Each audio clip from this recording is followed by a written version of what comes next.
Assalamualaikum warahmatullahi wabarakatuh. Hello guys. Today in the special occasion I will discussing about negara hukum dan hak asasi manusia. Before we start, let me introduce myself.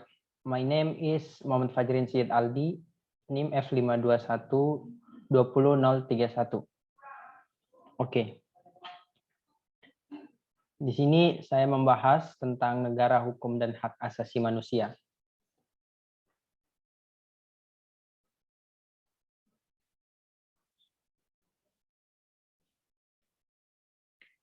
Pertama, definisi dan konsep negara hukum. Menurut Anonymous 2010 dalam penjelasan Undang-Undang 1945, bagaimana bagian pertama tentang sistem pemerintahan. Tentang sistem pemerintahan negara Republik Indonesia disebutkan bahwa Indonesia adalah negara yang berdasarkan atas hukum. Adapun pengertian negara hukum menurut pendapat beberapa ahli, yaitu menurut Sudargo Gautama, dalam negara hukum terdapat pembatasan kekuasaan negara terhadap perseorangan. Kekuasaan negara tidak absolut atau tidak sewenang-wenang. Segala tindakan negara dibatasi oleh hukum. Menurut Profesor Dr. Djoko Sutono, SH, negara hukum menurut Undang-Undang 1945 adalah negara yang berdasarkan pada kedaulatan hukum. Sedangkan menurut Profesor Dr. Padmo Wahyono, SH, negara hukum yang ideal pada abad ke-20 adalah jika segala tindakan penguasaan selalu dapat dipertanggungjawabkan secara hukum. Menurut Mounta 2009, secara historis gagasan tentang konsep negara hukum terus bergulir sejalan dengan arus perkembangan sejarah. Mulai dari konsep negara hukum ribla atau no-state atau negara sebagai penjaga malam, ke negara hukum formal atau formal prestige, kemudian menjadi negara hukum material prestige, hingga pada ide negara kemakmuran atau welfare state, atau negara yang mengabdi kepada kepentingan umum, social service state atau social fair-going state. Negara hukum liberal atau yang sering disebut sebagai negara hukum dalam arti sempit adalah konsepsi yang diberikan oleh Immanuel Kant 1724 sampai 1804 sebelum Masehi, yang kemunculannya bersamaan dengan lahirnya paham liberalisme yang menentang kekuasaan absolut dari para raja pada masa itu. Menurut paham liberalisme, negara justru harus melepaskan dirinya dari campur tangan urusan kepentingan rakyatnya, yang berarti sikap negara harus pasif atau state sounding.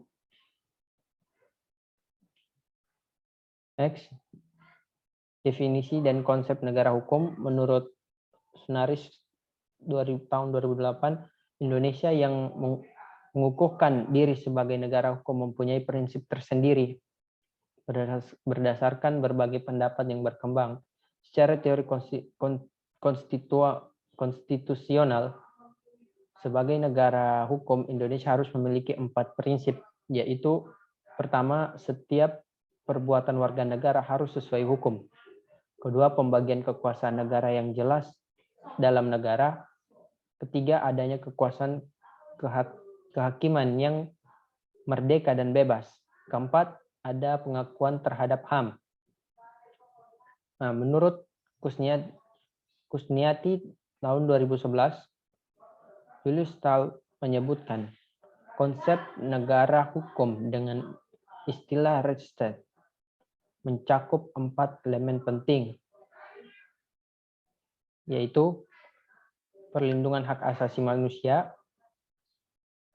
pembagian kekuasaan, pemerintahan berdasarkan undang-undang, peradilan tata usaha negara, sedangkan prinsip yang dianggap ciri penting dalam negara hukum menurut The International Commission of Jurists itu adalah negara harus tunduk pada hukum, pemerintahan menghormati hak-hak individu, dan ketiga peradilan yang bebas dan tidak memihak. Ciri-ciri dan asas-asas negara hukum.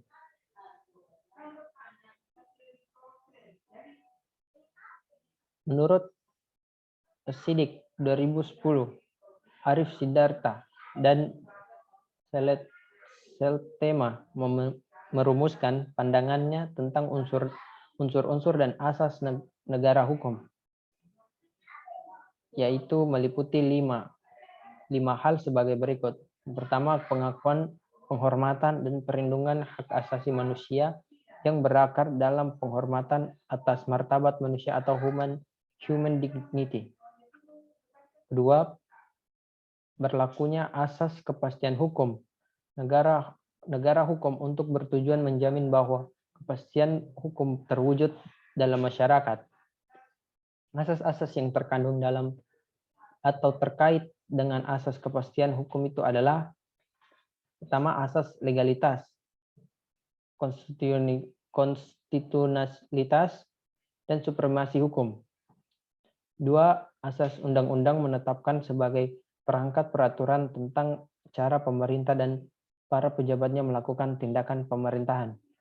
Ketiga, asas non-retroaktif perundang-undangan. Sebelum mengikat undang-undang harus lebih dulu diundangkan dan diumumkan secara layak. Keempat, asas peradilan bebas, independen, imperial, dan objektif, rasional, adil, dan manusiawi. Asas non-liquid. Hakim tidak boleh menolak perkara karena alasan undang-undang yang tidak ada atau tidak jelas. Kelima, hak asasi manusia harus dirumuskan dan dijamin perlindungan dalam undang-undang atau UUD. Ciri dan asas-asas negara, masih lanjut. Bagian ketiga, berlakunya persamaan atau similia similis atau equality before law. Di dalam prinsip ini terkandung: pertama, adanya jaminan yang persamaannya bagi semua orang di hadapan hukum pemerintahan. Dan B, tersedianya mekanisme yang menuntut perlakuan yang sama bagi semua warga negara. Keempat, asas demokrasi di mana setiap orang mempunyai hak dan kesempatan yang sama untuk turut serta dalam pemerintahan atau untuk mempengaruhi tindakan-tindakan pemerintah. Untuk itu, asas demokrasi itu diwujudkan melalui beberapa prinsip, yaitu: pertama, adanya mekanisme pemilihan pejabat publik tertentu yang bersifat langsung, umum, bebas, rahasia, jujur, dan adil yang diselenggarakan secara berkala. Kedua, pemerintah bertanggung jawab dan dapat diminta mempertanggungjawabkan oleh Badan Perwakilan Rakyat. Ketiga, semua warga negara memiliki kemungkinan dan kesempatan yang sama untuk berpartisipasi dalam proses pengambilan keputusan politik dan mengontrol pemerintah. Keempat, semua tindakan pemerintah terbuka bagi kritik dan kajian rasional oleh semua pihak. Kelima, kebebasan berpendapat atau berkeyakinan dan menyatakan pendapat. Keenam, kebebasan pers atau lalu lintas informasi. Kelima, rancangan undang-undang harus dipublikasikan untuk memungkinkan partisipasi rakyat secara efektif. 5, pemerintah dan pejabat mengemban amanat sebagai pelayanan masyarakat dalam rangka wujud kesejahteraan masyarakat sesuai dengan tujuan negara yang bersangkutan.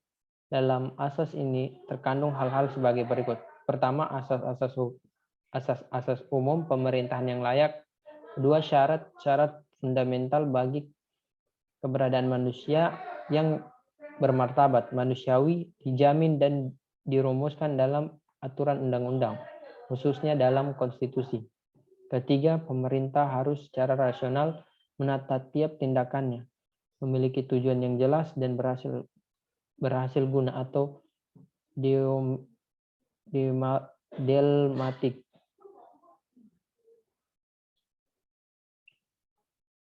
Di divisi HAM, hak asasi manusia. HAM adalah hak-hak yang dimiliki manusia semata-mata karena manusia.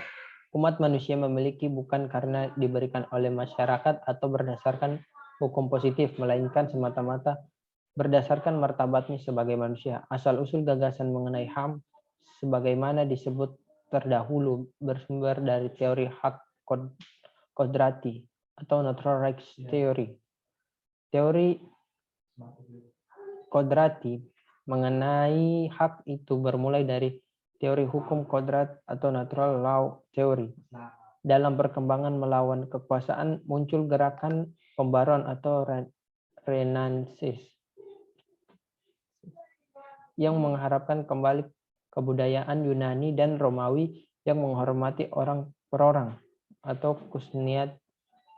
Kusniati 2011. Isi Undang-Undang HAM. HAM adalah hak yang dasar dimiliki orang semata. HAM didasarkan oleh prinsip bahwa semua orang dilahirkan secara setara dalam harkat dan hak-haknya. HAM didefinisikan dalam piagam HAM yang kebebasan Kanada serta dalam perundangan dan peraturan yang diadopsi di tingkat provinsi. Sementara di Indonesia, HAM didefinisikan dalam piagam HAM yang diatur dalam Undang-Undang Nomor 39 Tahun 1999 tentang Hak Asasi Manusia UU 39 Tahun 1999. Adapun pelaksanaan yang harus sesuai dengan Pancasila, Undang-Undang Dasar 1945, Piagam Perserikatan Bangsa-Bangsa atau PBB, serta Deklarasi Universal HAM, DUHAM, serta Deklarasi Universal atau DUHAM.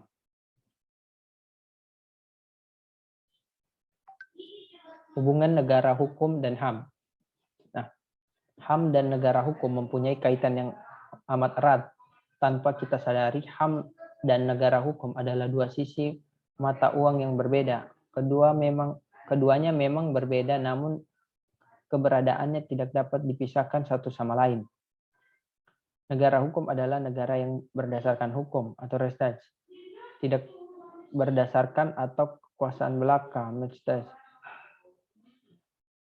dan pemerintahan berdasarkan atas sistem konstitusi hukum dasar tidak bersifat absolut, kekuasaan atau kekuasaan yang tidak terbatas. Negara hukum dengan menegakkan HAM ibarat dua sisi mata uang dengan sisi yang berbeda. Negara hukum dan HAM tidak bisa dipisahkan. Indonesia sebagai negara hukum telah menetapkan pengertian HAM sebagai mana dimaksud dalam Pasal 1 Undang-Undang Nomor 39 Tahun 1999. Hak asasi manusia adalah seperangkat hak yang melekat pada hakikat keberadaan manusia sebagai makhluk Tuhan yang Maha Esa dan merupakan anugerahnya yang wajib dihormati, dijunjung tinggi, dan dilindungi oleh negara, hukum, pemerintah dan setiap orang demi kehormatan serta perlindungan harkat dan martabat manusia. Pelanggaran HAM yang terjadi di negara hukum.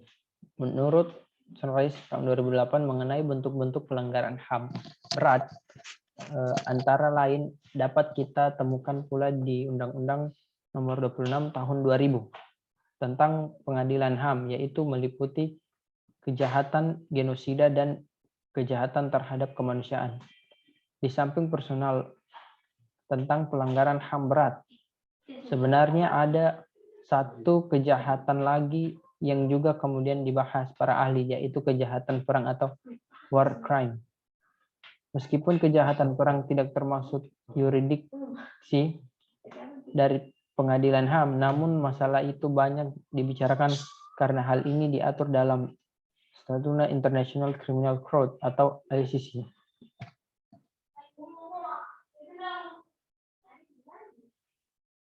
Nah, menurut Wesley tahun 2011, bentuk-bentuk pelanggaran hak asasi manusia menjadi 4, yaitu pertama, pelanggaran hak asasi manusia terjadi bila hak individu yang melekat pada sesuatu diakui, dijamin, dicabut, ditekan, dan ditindas. Kedua, pelanggaran hak sipil dan politik. Pelanggaran hak sipil dan politik adalah pelanggaran yang dilakukan oleh negara atas hak-hak negatif atau negative rights. Ketiga, pelanggaran hak ekonomi, sosial, dan budaya. Ini pelanggaran atau penyangkalan denial hak-hak ekonomi, sosial, dan budaya adalah pengabaian negara atas hak positif atau positive right. Keempat, pelanggaran hak asasi manusia yang berat.